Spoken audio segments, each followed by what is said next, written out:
Hello students, Nihal once again, and today we'll be discussing the first subunit of Unit 5, which is learning resources in language teaching. In this context, we'll be focusing on what exactly do you understand by learning resource, its types, functions, etc. Okay, first, what do you understand by it? Learning resources, something which helps learners to learn better. Textbook, okay, you have got your syllabus in there, but how will you be promoting that learning in a manner that will, facilitate it easy learning, facilitate the better learning, as per their age and understanding. How will you be doing that? How will you be dishing out the content area to them in a manner with which they could understand stuffs better? So you'll be doing that with the help of learning resources. And the primary role of learning resources, or as we describe it as LTMs, has actually changed. Today LTMs, they are not just mere means to extract responses. Earlier what you used to do, we used to just hang a picture on the classroom wall, and just to hold students attention and maybe occasionally ask them question from that particular chart, just to see that they are not sleeping, that they are focused, that they are attentive. However, that is one of the many roles of LTMs, no doubt. We still have that role in action, but besides that, we also have a few other roles, like of as I've mentioned here, of knowledge acquisition. LTMs will also help them to learn better. And in the context of ESL, what will they be learning better? The four skills, of course. So the LTMs, its quality, its type has shifted. We'll be discussing how it has shifted in the following slides. But it has shifted in a manner that it will not just merely draw responses from the quiet students, but it will actually promote the learning of the four skills. Just remember this very important area of LTM. LTM in ESL will help in developing the four skills. If it is not helping in developing the four skills, then it is not a 21st century LTM to be used in an ESL class. Okay, couple of types. I have here actually mentioned six types. First, you've got visual aids. By the name, you can understand aids or LTMs, which you can see. It will help you to learn better through your sight. They are textbooks, reference books, models and charts, and graphic organizers. What is graphic organizers? We'll discuss it when we are discussing the various functions of LTM. So there we'll discuss auditory aids, of course. LTM, which is used or rather which helps you to learn better through hearing. And amongst it, we obviously know a few audio players and radio, but another auditory aid is teacher's own voice. That also plays a very vital role, and it also plays actually the role of an LTM.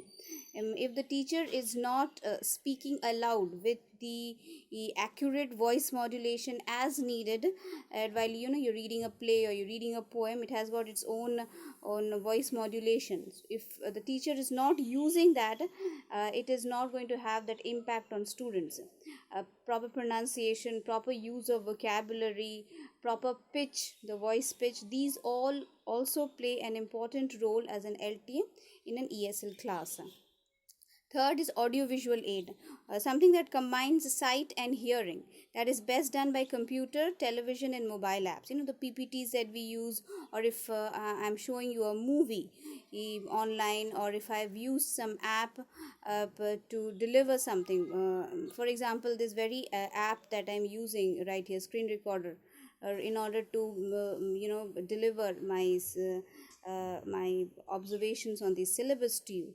This also plays a role of an audiovisual aid. So audiovisual aid is something that combines sight and hearing. You're seeing me as well as hearing me.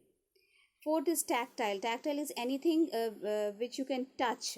Like in students of the lower classes, they learn more by the senses. The five senses that we have. So if you make them touch something, or olfactory aids. Olfactory aid means something with which you smell. Any LTM which is reaching out to the student through smell, through smell.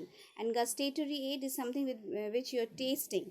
So these aids are very effective for lower classes, because their cognitive development hasn't yet reached its peak, and they learn mostly by their five senses. Hence, realia, which actually cater to these aids, tactile aids, olfactory aid, and gustatory aids, is very good for the lower classes. Realia actually means real object. We'll discuss this in the following slides. For example, tactile aid, real cactus, if you bring, you make them feel the real cactus. It has a better impact than just merely showing them a picture of a real of a cactus. Same with flowers. If the content area that you're teaching has got something on flowers, you can actually bring real flowers and make them smell it. They'll enjoy it more. Gustatory, if you have got something on, something, I remember one of you were teaching something, a chapter called as smart ice cream. So if you can just dare to bring an ice cream into the class and make them taste, and they're going to be very happy with it, first of all, and it's going to have a better impact, fire up their imagination and understand smart ice cream better. Function, what exactly role does an LTM play in an ESL class? I've quoted a couple of educationists. First point, Hall, he's an educationist. He says that LTM in an ESL class must stimulate interaction. It should be such that it will actually allow, or rather create opportunity for the students to communicate amongst themselves or with the teacher. So if the LTM is not promoting any kind of interaction, and the teacher and the student is merely staring at it, then it's not an adequate LTM.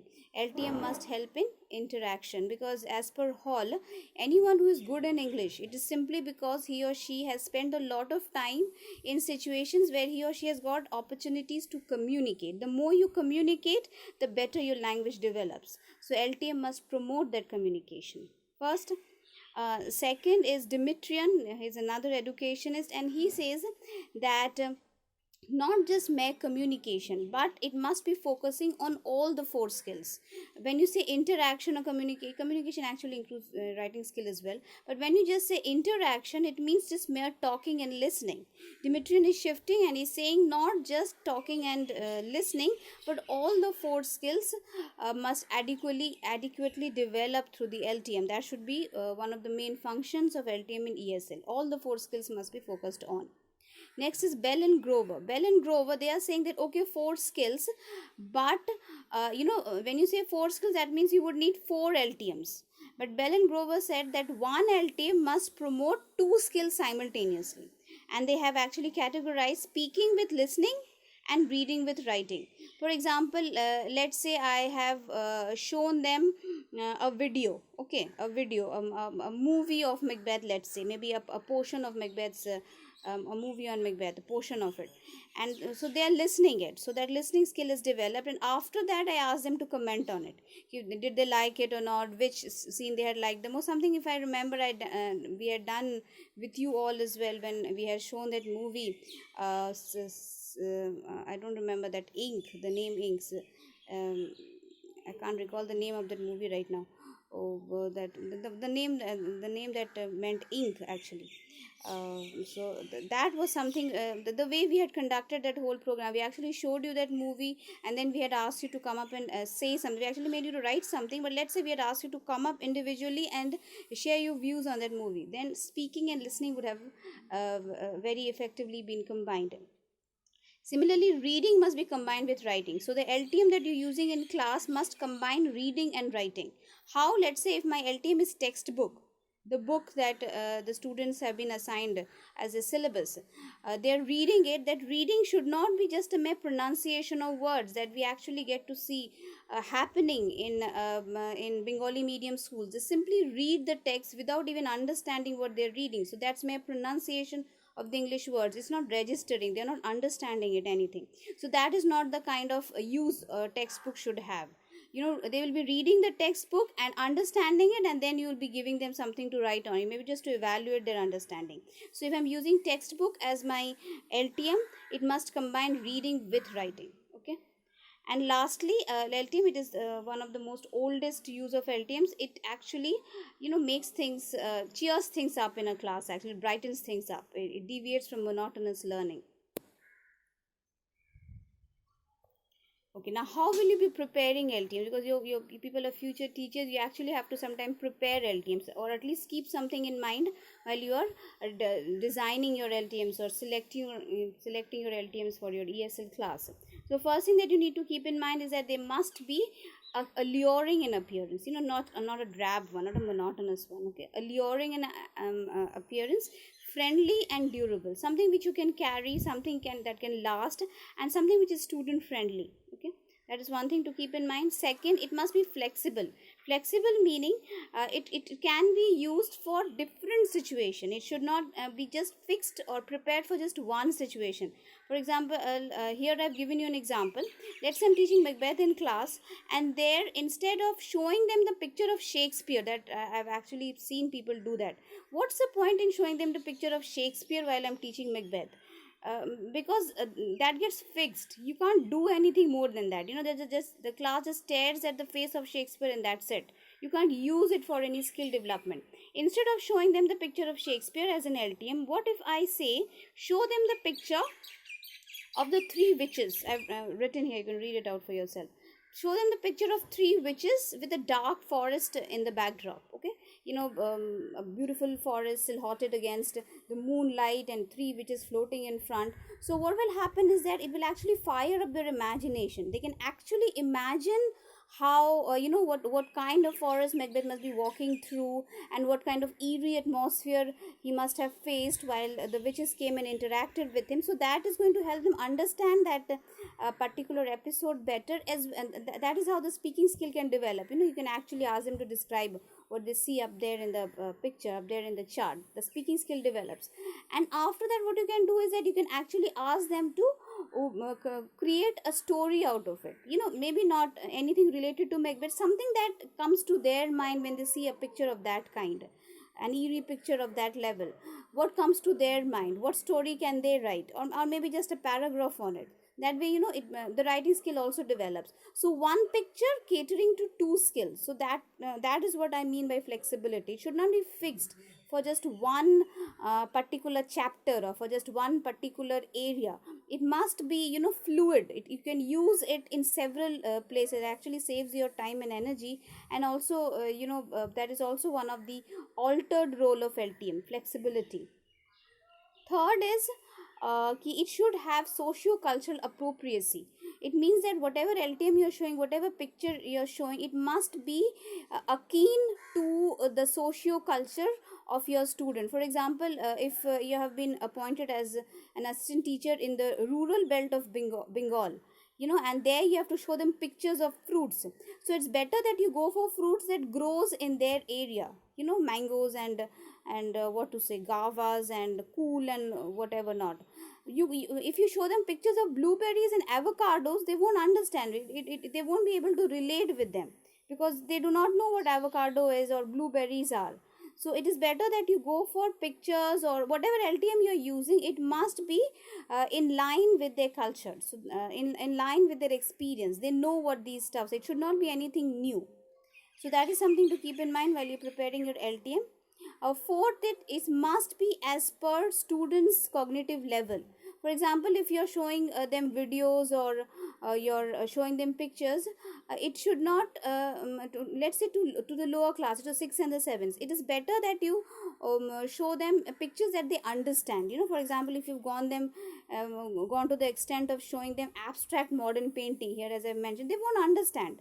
It's going to bore them, because they, and then you ask them to describe what they're seeing on the chart, they won't be able to say. And that is some down the line is going to demoralize them. You won't be able to hold their attention. They won't feel too motivated to respond to your questions. To avoid that, what you can do is that show them pictures that is familiar to them. That's the point I'm making. So that what will happen is that they'll be able to respond to your question and feel a sense of success, which is very important for students. If they constantly fail, over and over again, you have asked them 10 questions from your LTM, and they've not been able to answer any, after a certain point it won't be effective anymore. So your LTM should be such to which you could respond and feel a certain success. So just keep that in mind while you're preparing your learning resources. Okay. how will you be utilizing them in your ESL class? The primary thing that you have to understand is that it should develop the four skills that should be, stuck to your mind. No matter what you do, that should be your prime focus. My LTA must develop the skills, not just one skill but more than one skill. So here that I've mentioned a few examples. For example, textbook should not be just a mere medium of reading, just a mere pronunciation of English words, but will also be a source to practice grammar, learn new vocabulary, and develop writing skills. So that is one utilization of textbook in an ESL class. Second is model. What is a model? It is a 3D projection of real life object. For example, I've brought a model of a house, let's say. So the real house is massive.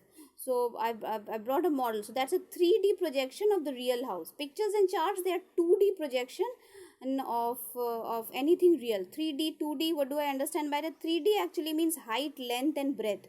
All the three covers in models. In picture, what happens? You don't get the height because it's on a chart, it's on a paper. You just get 2D, the length and the breadth. So that's a 2D projection of real objects. And realia means the real object. For example, if I bring the real mango leaf in my class, then that's a realia. If I show them a picture of a mango leaf, then that's a picture. Realia is any real object which you can actually bring in class. But let's say if I bring in class a clay mango, a mango made of clay, then that is not a realia, that's a model of a mango. So realia is anything which is real, absolutely real, not the model. So you should not confuse between model and realia.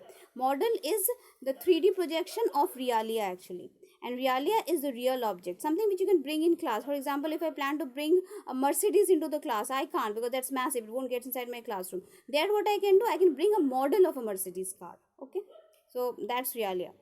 And what role does these three play, models, pictures, and realia? Obviously secure attention, but will also help them to interact and communicate, as well as combine skills. Speaking with listening, reading won't come here, but speaking and listening can be combined with models. Textbook, writing, and reading can be combined. Reference books, student must be encouraged to go beyond their textbook. Why? Because that will actually develop their practice of reading, as well as acquaint them better with the author and the content area which they have just faced.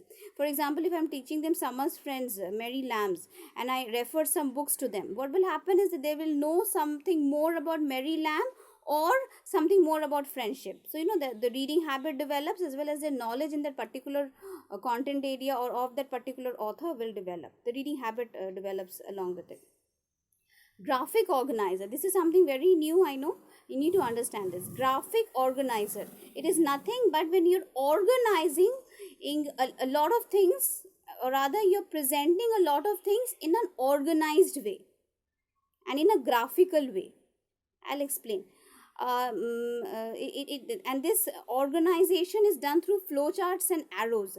For example, let's say if I have to explain to my student Macbeth's how Macbeth turned into a tragic hero. Okay, because initially if you read the play Macbeth, he was a hero actually. He was a war hero. He was a glorified hero. Everybody loved Macbeth.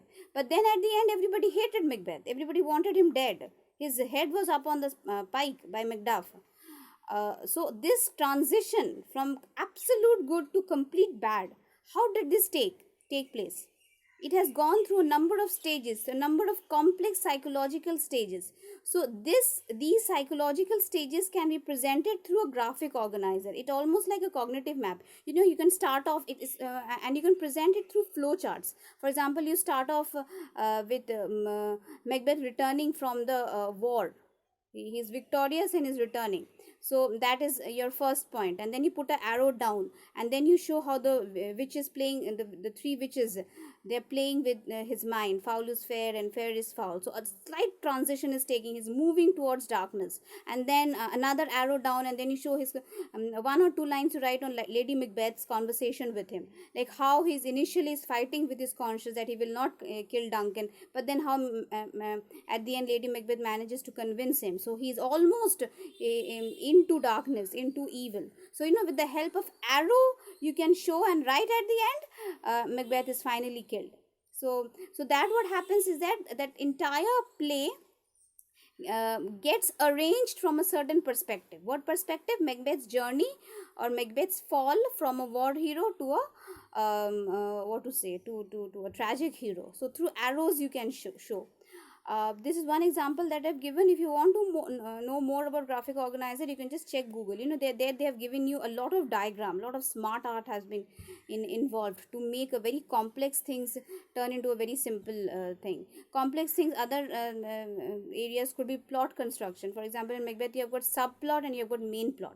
The subplot you have got Macduff, Duncan, so that is one plot developing, and the lead plot is Macbeth and Lady Macbeth. So you know how the two are connected, you can show through graphic organizer.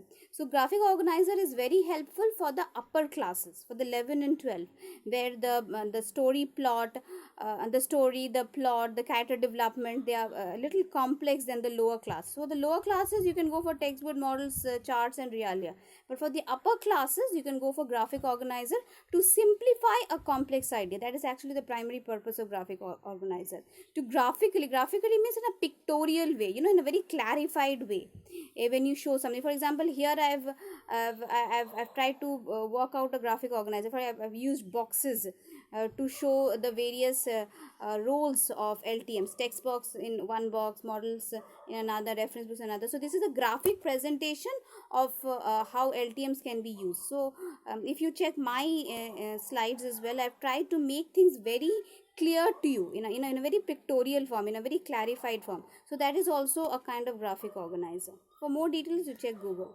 And lastly is television mobiles. You know, these are computer assisted learning, CAL, the which aids both to the auditory and the visual part. And this is actually the easiest way to hold attention, as well as to promote learning. Multisensory learning actually takes it. Multisensory meaning when you're addressing to more than one senses. The students are not just seeing but hearing at the same time. Others, what happens, it's just one sense. Textbook, they're just reading. They can neither they can only see something, they don't hear anything. Models and picture, they can only see, they can't hear anything. But with television, mobiles and computer assisted learning, multisensory learning can take place, which is better for school students.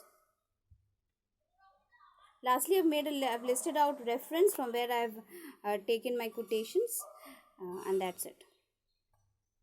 Thank you, students. I'll try to come up with my next video as soon as possible. Till then, thank you and take care.